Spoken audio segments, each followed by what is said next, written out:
Hello, hello, hello, guys. Good morning, good afternoon, good evening. Welcome back. We're going to be finishing up chapter 2 in Believe in Yourself by Joseph Murphy. And as a reminder, this chapter is focusing on using the subconscious mind in business. And while the author does talk about the literal subject of business and what you do for a living and how you can apply your thoughts and being more successful, he is also talking about the business of life. So all that implies. All right, so using the subconscious mind in business, second half of chapter 2 here. Many people solve their dilemmas and problems by the play of their imagination, knowing that whatever they imagine and feel as true will and must come to pass. Some time ago, a certain young woman was involved in a complicated lawsuit which had persisted for 5 years. There was one postponement after another with no solution in sight. At my suggestion, she began to dramatize as vividly as possible, her lawyer having an animated discussion with her regarding the outcome. She would ask him questions and he would answer her appropriately. Then she condensed the whole thing down to a simple phrase as suggested years ago by the French School of Mental Therapeutics. She had him repeat over and over again to her. The phrase she said was, "There has been a perfect, harmonious solution. The whole case is settled outside court." She kept looking at the mental picture whenever she had a spare moment. She could imagine easily, I skipped a sentence here. At every chance she got, she ran the mental movie with gestures of voice and sound equipment. She could imagine easily the sound of his voice, smile, and mannerism. She ran the movie so often it became a subjective pattern, a regular train track. It was written in her mind, or as the Bible says, it was written in her heart and inscribed in her inward parts. Her conclusion was, it is God in action, meaning all-round harmony and peace. Harmony is of God, and what you want in a legal case is harmonious solution. In the science of imagination, you must first of all begin to discipline your imagination and not let it run riot. Science insists upon purity. If you wish a chemically pure product, you must remove all traces of other substances as well as extraneous material. You must, in other words, separate out and cast away all the dross. In the science of imagination, you eliminate all the mental impurities such as fear, worry, destructive inner talking, self-condemnation, and the mental union with other miscellaneous negatives. You must focus all your attention on your ideal and refuse to be swayed from your purpose or aim in life. As you get mentally absorbed in the reality of your ideal, by loving and remaining faithful to it, you will see your desire take form in your world. In the book of Joshua, it says, "Choose ye this day whom ye shall serve. Let your choice be, I am going to imagine whatsoever things are lovely and of good report." I know and have talked to many people who diabolically invert the use of their God-given faculty. The mother who imagines something bad has happened to her son John because he is late coming home. She imagines an accident, a hospital, Johnny in the operating room, etc. A businessman whose affairs are prospering, yet he dwells on negativity. This is another example of the destructive use of imagination. He comes home from the office, runs a motion picture in his mind of failure, sees the shelves empty, imagines himself going into bankruptcy, an empty bank balance, and the business closed down. Yet all the time he is actually prospering. There is no truth whatsoever in that negative. But the mental picture of his, it is a lie made out of whole cloth. In other words, the thing he fears does not exist save in his morbid imagination. The failure will never come to pass except he keeps up that morbid picture charged with the emotion of fear. If he constantly indulges in this mental picture, he will of course bring failure to pass. He had the choice of failure or success, but he chose failure. There are chronic worriers. They never seem to imagine anything good or lovely. They seem to know that always something bad or destructive is going to happen. They cannot tell you one reason why something good should and could happen. However, they are ready with all the reasons why something dire and evil should occur. Why is that? The reason is simple. These people are habitually negative. Most of their thinking is of a negative, chaotic, destructive, morbid nature. As they continue to make a habit of these negative patterns of thought, they condition their subconscious mind negatively. Their imagination is governed by their dominant moods and feelings. This is why they imagine evil, even when it comes to their loved ones. For example, if they have a son that happens to be in the army, they imagine that the son is going to catch a cold, become an alcoholic, become loose morally, or if he's in combat, they imagine he will be shot, and all manner of destructive, negative things enter their mind. This is due to the hypnotic spell of habit, and their prayers are rendered null and void. Make a choice now. Begin to think constructively and harmoniously. To think is to speak. Your thought is your word. Let your words be as a honeycomb, sweet to the ear and pleasant to the bones. Let your words be like apples of gold in pictures of silver. The future is the present grown up. It is your invisible word or thought made visible.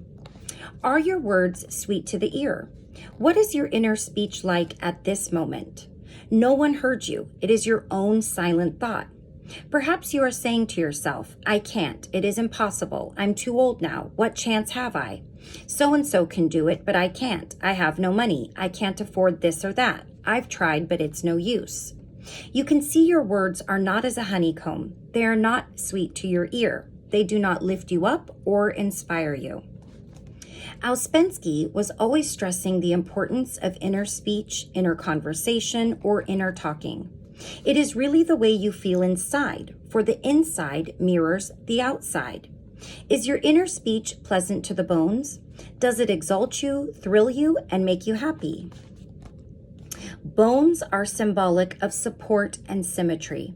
Let your inner talking sustain and strengthen you. But the word is very nigh unto thee in thy mouth and in thy heart, that thou mayest do it. See, I have set before thee this day life and good, and death and evil. Decree now and say it meaningly. From this moment forward, I will admit to my mind for mental consumption only those ideas and thoughts which heal, bless, inspire, and strengthen me. Let your words from now on be as apples of gold in pictures of silver. An apple is a delicious fruit.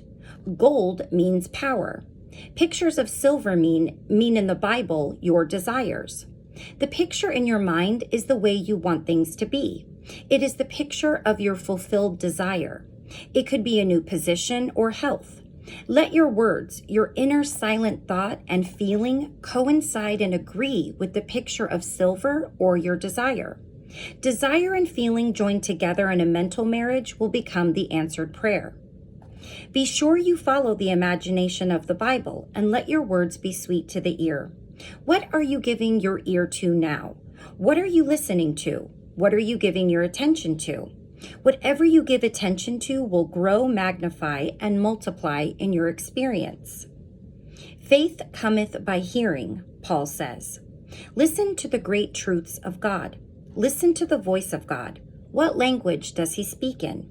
It is not Gaelic, French, Italian, but the universal language or mood of love, peace, joy, harmony, faith, confidence, and goodwill.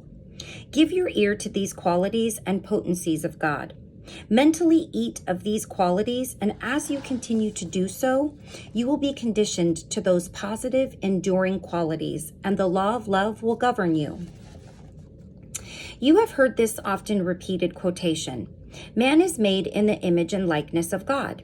This means your mind is God's mind, as there is only one mind. Your spirit is God's spirit, and you create in exactly the same way and through the same law as God creates. Your individual world or experiences, conditions, circumstances, environment, as well as your physical health, financial states, social life, etc., is made out of your own mental images and after your own likeness.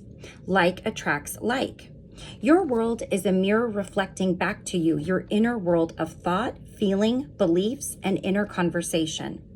If you begin to imagine evil powers working against you, or that there is a jinx following you, or that other forces and people are working against you, there will be a response of your deeper mind to correspond with these negative pictures and fears in your mind. Therefore, you will begin to say that everything is against you, or that the stars are opposed to you, or you will blame karma, your past lives, or some demon. Truly, the only sin is ignorance. Pain is not a punishment. It is the consequence of the misuse of your inner power. Come back to the one truth and realize that there is only one spiritual power, and it functions through the thoughts and images of your mind. The problems, vexations, and strife are due to the fact that man has actually wandered away after false gods of fear and error. He must return to the center, the God presence within. Affirm now the sovereignty and authority of this spiritual power within you, the principle of all life. Claim divine guidance, strength, nourishment, and peace, and this power will respond accordingly. I will now proceed to point out how you may definitely and positively convey an idea or mental image to your subconscious mind. The conscious mind of man is personal and selective. It chooses, selects, weighs, analyzes, dissects, and investigates. It is capable of inductive and deductive reasoning. The subjective or subconscious mind is subject to the conscious mind. It might be called a servant of the conscious mind. The subconscious obeys the order of the conscious mind. Your conscious thought has power. The power you are acquainted with is thought. Back of your thought is mind, spirit, or God. Focused, directed thoughts reach the subjective levels. They must be of a certain degree of intensity. Intensity is acquired by concentration. To concentrate is to come back to the center and contemplate the infinite power within you, which lies stretched in smiling repose. To concentrate properly, you still the wheels of your mind and enter into a quiet, relaxed mental state. When you concentrate, you gather your thoughts together and you focus all your attention on your ideal aim or objective. You are now at a focal or central point where you are giving all your attention and devotion to your mental image. The procedure of focused attention is somewhat similar to that of a magnifying glass, and the focus it makes of the rays of the sun. You can see the difference in the effect of scattered vibrations of the sun's heat and the vibrations which emanate from a central point. You can direct the rays of the magnifying glass so it will burn up a particular object upon which it is directed. Focused, steadied attention of your mental images gains a similar intensity, and a deep, lasting impression is made on the sensitive plate of the subconscious mind. You may have to repeat this drama of the mind many times before an impression is made, but the secret of impregnating the deeper mind is continuous or sustained imagination. When fear or worry comes to you during the day, you can always immediately gaze upon that lovely picture in your mind, realizing and knowing you have operated a definite psychological law which is now working for you in the dark house of your mind. As you do this, you are truly watering the seed and fertilizing it, thereby accelerating its growth. The conscious mind of man is the motor. The subconscious is the engine. You must start the motor and the engine will do the work. The conscious mind is the dynamo that awakens the power of the subconscious.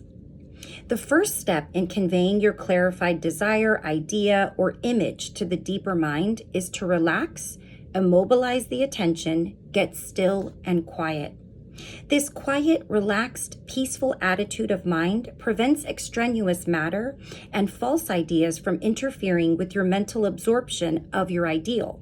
Furthermore, in the quiet, passive, receptive attitude of mind, effort is reduced to a minimum. In the second step, you begin to imagine the reality of that which you desire. For example, you may wish to sell a home. In private consultation with real estate brokers, I have told them of the way I sold my own home. They have applied it with remarkable results. I placed a sign in the garden in front of my home which read, "For sale by owner." The second day after placing the sign, I said to myself as I was going to sleep, "Supposing you sold the house, what would you do?" I answered my own question and I said I would take the sign down and throw it in the garbage. In my imagination, I took hold of the sign, pulled it from the ground, placed it on my shoulders, went to the garage, and threw it on the floor, saying jokingly to the sign, "I don't need you anymore." I felt the inner satisfaction of it all, realizing it was finished. The next day, a man gave me a deposit for $1,000 and said, "Take your sign down, we will go into escrow now." $1,000. This book was written in 1955, just in case you missed my previous videos, so $1,000. Imagine that. Immediately, I pulled the sign up and took it into the garage. The outer action conformed to the inner. There is nothing new about this. As within, so without. Meaning, according to the image impressed on the subconscious mind, so is it on the objective screen of your life. This procedure or technique is older than our Bible. The outside mirrors the inside. External action follows internal action. I was engaged by a very large organization to do some spiritual work for them. Through fraudulent means, others were trying to lay claim to their vast mining and other interests. They were harassing the company by legal trickery and trying to get something for nothing. I told the lawyer to dramatize vividly in his imagination several times daily the president of the company, which he represented, congratulating him on the perfect harmonious solution. As he sustained the mental picture through continuous mental application, the subjective wisdom gave him some new ideas, as he said, right out of the blue. He followed these up and the case was closed soon afterwards. If a person has a mortgage due at the bank and he does not have the money to cover it, and if he will faithfully apply this principle, the subconscious mind will provide him with the money. Never mind how, when, where, or through what source. The subjective mind has ways you know not of. Its ways are past finding out. It is one of the instruments or tools which God gave man, so he could provide himself with all things necessary for his welfare. The man who hasn't the money to meet the mortgage can imagine himself depositing a check or money required in the bank, or giving it to the cashier. The important point is to become intensely interested in the mental picture or imaginary act, making it real and natural. The more earnestly he engages his mind on the imaginary drama, the more effectively will the imaginary act be deposited in the bank of the subconscious mind. You can take a trip to the banker's window in your imagination and make it so real and true that it will actually take place physically. There is a young lady who comes regularly to our Sunday morning lectures. She had to change buses 3 times, and it took her 1.5 hours each Sunday to come to these lectures. In the sermon, I told how a young man prayed for a car and got one. She went home and experimented as follows. Here's her letter in part, published with her permission. Dear Mr. Murphy, or Dr. Murphy, sorry. This is how I received a Cadillac. I wanted one to come to the lectures on Sundays and Tuesdays. In my imagination, I went through the identical process I would go through if I were actually driving a car. I went to the showroom and the salesman took me for a ride in one. I also drove it several blocks. I claimed the Cadillac car as my own over and over again. I kept the mental picture of getting into the car, driving it, feeling the upholstery, etc., consistently for over 2 weeks. Last Sunday, I drove to your meeting in a Cadillac. My uncle in Inglewood passed away, left me his Cadillac and his entire estate. If you are saying now, I do not know of any way to get the money to pay off the mortgage, do not worry about it. To worry means to strangle. Realize there is a power inherent within you which can provide you with everything you need when you call upon it. You can decree now with feeling and conviction.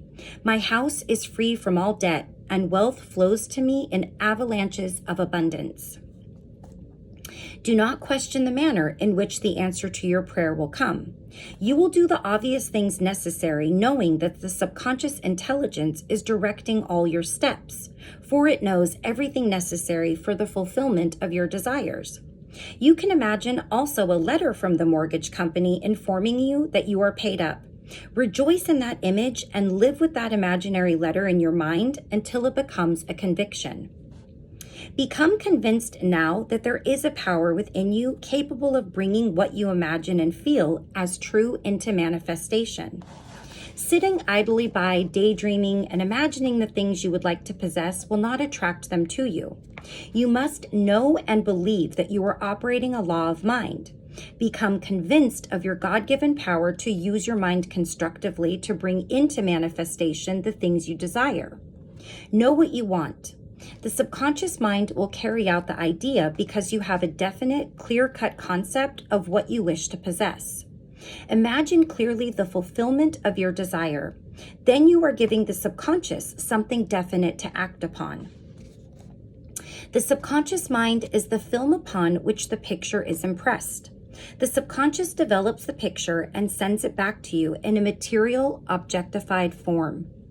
The camera is you consciously imagining the realization of your desire through focused attention. As you do this in a relaxed, happy mood, the picture is cast on the sensitive film of the subconscious mind. You need also a time exposure. It may be 2 or 3 minutes or longer depending on your temperament, feeling, and understanding. The important thing to remember is that it is not so much the time as the quality of your consciousness, degree of feeling, or faith. Generally speaking, the more focused and absorbed your attention is, and the longer the time, the more perfect will be the answer to your prayer. Believe that you have received, and ye shall receive. Whatsoever ye shall ask in prayer, believing, ye shall receive. To believe is to accept something as true or to live in the state of being it. As you sustain this mood, you shall experience the joy of the answered prayer. Okay, so that completes chapter 2. As I said in one of the previous videos, there are 3 chapters in this video, and the 3rd chapter is quite small. It's about 9 pages. So I will just go ahead and read it right now since we're here, and might as well just finish it up. So the 3rd chapter is titled, How to Imagine Success. God is always successful in his undertakings. Man is equipped to succeed because God is within him. All the attributes, qualities, and potencies of God are within. You were born to win, to conquer, and to overcome. The intelligence, wisdom, and power of God are within you, waiting to be released and enabling you to rise above all difficulties. There are many men who quietly use the abstract term, success, over and over many times a day until they reach a conviction that success is theirs. Remember that the idea of success contains all the essential elements of success. As man repeats the word success to himself with faith and conviction, his subconscious mind will accept it as true of himself, and he will be under subjective compulsion to succeed. We are compelled to express our subjective beliefs, impressions, and convictions. The ideal way to succeed is to know what you want to achieve. If you do not know your right place or what you would like to do, you can ask for guidance on the question. The deeper mind will respond. As a result, you will find a push or tendency in a certain field of activity. The deeper mind is responsive to your thought. The subconscious, sometimes called subjective or deeper mind, sets in operation its unconscious intelligence, which attracts to the individual the conditions necessary for his success. Man should make it a special point to do the thing he loves to do. When you are happy in your endeavor, you are a success. Accept the fact that you have inner creative power. Let this be a positive conviction. This infinite power is responsive and reactive to your thought. To know, understand, and apply this principle causes doubt, fear, and worry to gradually disappear. If a man dwells on the thought, for example, of failure, the thought of failure attracts failure. The subconscious takes the thought of failure as his request and proceeds to make it manifest in his experience, because he indulges in the mental practice of conceiving failure. The subconscious mind is impersonal and non-selective. A business friend of mine, a tailor by trade, has a favorite saying, "All I ever do is add, I never subtract." He means success is a plus sign. Add to your growth, wealth, power, knowledge, faith, and wisdom. Life is addition. Death is subtraction. You add to your life by imagining whatsoever things are true, lovely, noble, and godlike. Imagine and feel yourself successful, and you must become successful. You are never a slave to circumstances, environment, or conditions. You are master of your conditions. You can become a victim of conditions by mentally acquiescing to things as they are. As you change your mind, you change conditions. A movie actor told me once that he had very little education, but he had a dream as a boy of becoming a successful movie actor. Out in the field mowing hay or driving the cows home, or even when milking them, he said, "I would constantly imagine I saw my name in big lights in a large theater. I kept this up for years until finally I ran away from home, got extra jobs in the motion picture field, and the day came when I saw my name in great big lights as I did when I was a boy." Then he added, "I know the power of sustained imagination to bring success." What does success imply to you? You want undoubtedly to be successful in your relationship with others. I'm sorry, I'm filming on the 4th of July and someone has just set off a firework and my dog is barking. You wish to be outstanding in your chosen work or profession. You wish to possess a beautiful home and all the money you need to live comfortably and happily. You want to be successful in your prayers and in your contact with the universal power within you. Imagine yourself doing the thing you long to do and possessing the things you long to possess. Become imaginative. Mentally participate in the reality of the successful state. Enter into that state of consciousness frequently. Make a habit of it. Then you will find you will be guided to do everything necessary for the realization of your dream. Go to sleep feeling successful every night and perfectly satisfied. You will succeed eventually in implanting the idea of success in your subconscious mind. I know a drug clerk who was a licensed pharmacist receiving $40 a week plus his commission on sales. After 25 years, he told me, I will get a pension and retire. I said to him, why don't you do your own store? Why don't you open your own store? Get out of this place. Raise your sights. Have a dream for your children. Maybe your son wants to be a doctor or your daughter desires to be a musician. His answer was that he had no money. He began to awaken to the fact that whatever he could conceive as true, he could give conception to. The first step towards your goal is the birth of the idea in your mind. And the second step is the manifestation of the idea.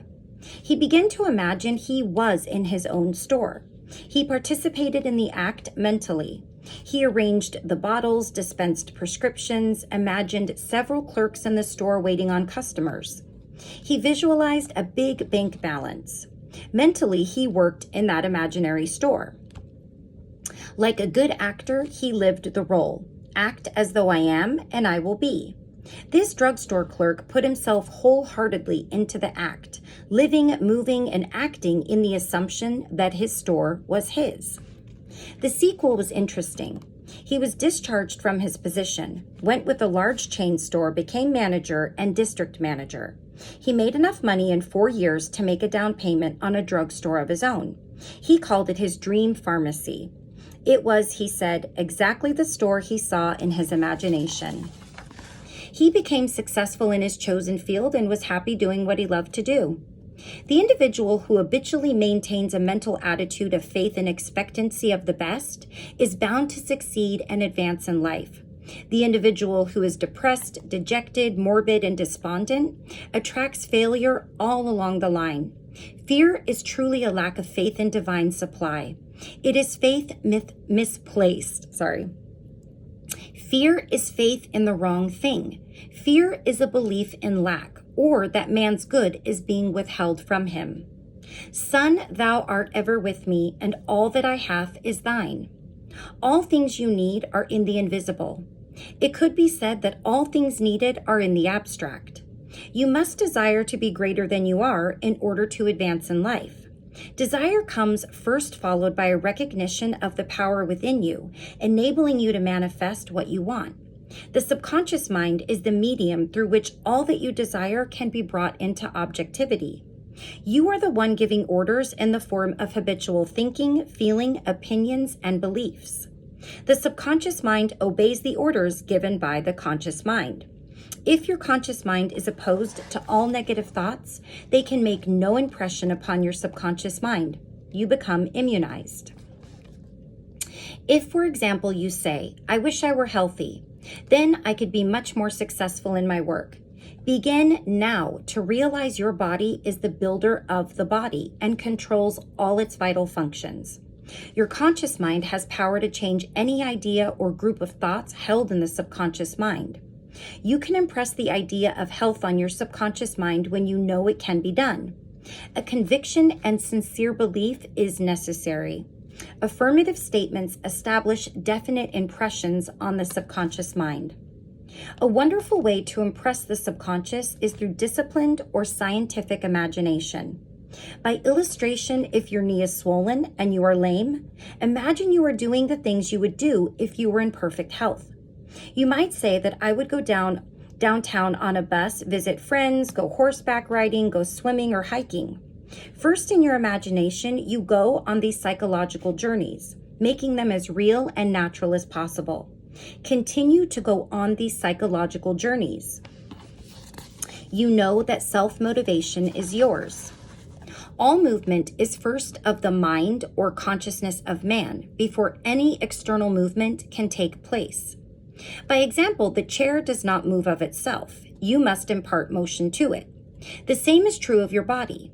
As you continue to do all the things you would do if you were healed, this inner movement will cause the subconscious to build the body in accordance with the image back of it. The following is a wonderful prayer for perfect health. A minister I knew in South Africa applied this prayer and healed himself. Several times a day, he would affirm slowly and quietly, first making certain he was completely relaxed, mentally and physically. The perfection of God is now being expressed through me. The idea of health is now filling my subconscious mind.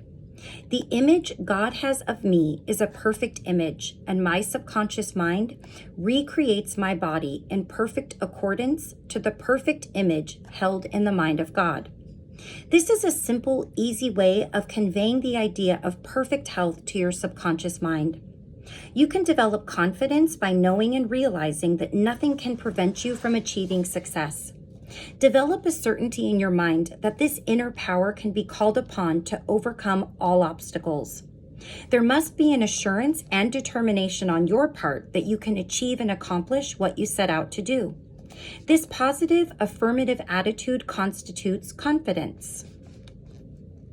You may have heard the biblical expression, "According to your faith is it done unto you." Faith in God is the realization that there is only one spiritual power which is omnipresent, omniscient, omnipotent, all love, all light, all beauty, all life, and an ever-present help in time of trouble. Know that his power responds to your thought. Cease looking upon God as some being living in the skies with a long beard. God is the essence of man. God is the life of man. We cannot comprehend all of God, for the finite mind cannot comprehend the infinite and toto. For example, your conscious and subconscious mind are projections of God. They are working tools. God is infinite wisdom, boundless love, infinite intelligence, absolute bliss, eternal harmony, and indescribable beauty. All these and others are qualities and attributes of God. You are not cast adrift on the ocean of life, deserted by the creator of life. This presence and power is within you. This knowledge or awareness of divinity within you is the greatest and most powerful contributing factor to success. Develop your talents. Begin to use them. They are God-given. You have faculties and powers which require constant development. Man shall decree a thing, and it shall come to pass. What are you mentally decreeing now? What is the nature of your inner talking, inner conversation, and your idle moods? Man shall account for every idle word he speaks. The idle words are doubt, fear, anxiety, and worry. If these are present, you are not giving definite positive orders to your subconscious mind, because there is no definite impression made as to what you wish to bring to pass. Fear and worry cause confusion in the conscious mind. This creates confusion in the subconscious mind, and nothing happens but confusion in your affairs. Continue to trust in the divine power, and that which you desire will come to you in some manner. Have faith in God, in the divine power, in his divine love, and in his overshadowing presence, always watching over you, and you will become invincible. Trust in the Lord and do good, so that thou shalt dwell in the land, and verily thou shalt be fed. And that is it. We are all finished. Thank you so much for joining me. I know this was a shorter book, and I hope that you did find it helpful. I'm also going to back this up with another shorter book that I shared in the first video when I started this one. This is How to Pray Effectively. So in this book and in The Power of Your Subconscious Mind, Joseph Murphy does talk about scientific prayer, but he doesn't go into it as fully. So we're going to read and learn about how to pray effectively and bring about more of what you actually desire truly in your heart. So that is another short book, and I will do that one in the next videos to follow, as that was one of the other ones that a few people had voted on when I put it out there in the YouTube community. So thank you so much for joining me. If I'm filming this on the 4th of July, but I'm not going to be posting it today, but I hope that you did have a safe and very fun 4th of July with loved ones and friends, or if you just hung out at home. If you don't celebrate the 4th of July, that's okay. We do that here in America. Most people do anyways. So until next time, please take care of yourself. Please take care of those around you. I will see you in the next video for our next book. Take care. Bye-bye.